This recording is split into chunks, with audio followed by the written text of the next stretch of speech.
ફરી પાછા મળ્યા ગામડે પહોંચીને.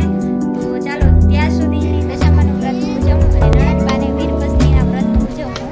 તો ઘરેથી કોલ આવી ગયો છે કે વહેલા આવી જજો. તો ગામડે અમારા ઘરે જવાનું છે અને આપણે કરવો છે ઘરના જોડે પ્રેન્ક. કેમ કે રસ્તામાં એ લોકોનો કોલ આવે તો આપણે એવું જણાવવાનું છે કે અહીંયા વરસાદ બહુ છે તો અમે લોકો આવી શકીએ એમ નથી. તો ચાલો આપણે ત્યાં પહોંચીને જોઈએ કે કેવા છે એ લોકોના રિએક્શન તેમજ તો ત્યાં સુધી બ્લોગમાં બન્યા રહેજો.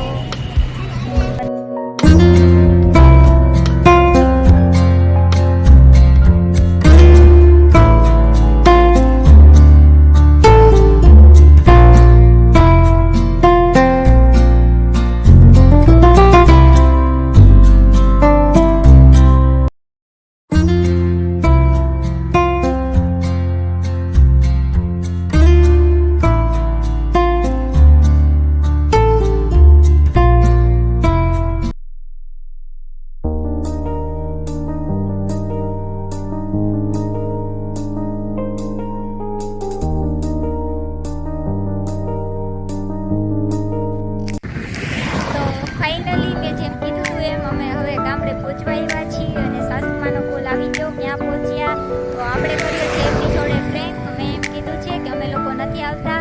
તો એને કીધું કેમ? તો મેં કીધું અહીંયા વરસાદ છે એટલે. તો એમને કીધું બહુ છે. મેં કીધું હા. તો કે વાહ ભાઈ વાહ, હવે સારું લ્યો. તો ના આવો તો ચાલો ઘરે પહોંચીને જોઈએ એમનું મૂડ અને રિએક્શન કેવા છે.